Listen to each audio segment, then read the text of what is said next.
దసరా పండుగ గాంధీ జయంతి ఒకే రోజు రావడంతో తెలంగాణలో మద్యం అమ్మకాలు సరికొత్త రికార్డులు సృష్టించాయి. దానికి సంబంధించిన బ్రేకింగ్ న్యూస్ చూస్తున్నాం. పండుగకు ముందు కేవలం 2 రోజుల్లోనే ఏకంగా 419 కోట్ల రూపాయల విలువైన మద్యం అమ్ముడుపోయిందని రాష్ట్ర ఎక్సైజ్ శాఖ అధికారులు వెల్లడించారు. సాధారణ రోజులతో పోలిస్తే ఇది భారీ పెరుగుదల అని వారు తెలిపారు.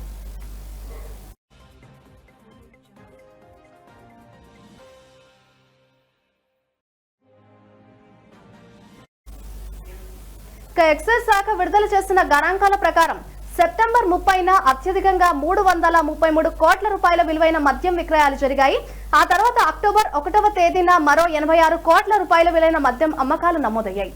వాస్తవానికి సెప్టెంబర్ 26 నుంచే రాష్ట్రంలో మద్యం కొనుగోలు రెట్టింపైనట్లు అధికారులు పేర్కొన్నారు.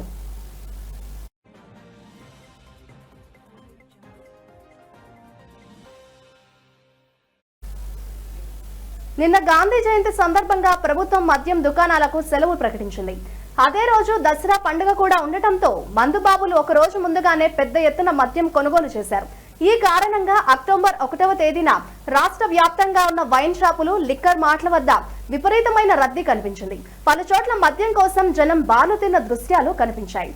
పండుగ సీజన్ తో పాటు డ్రైడే కూడా కలిసి రావడమే ఈ భారీ అమ్మకాలకు ప్రధాన కారణమని అధికారులు విశ్లేషిస్తున్నారు.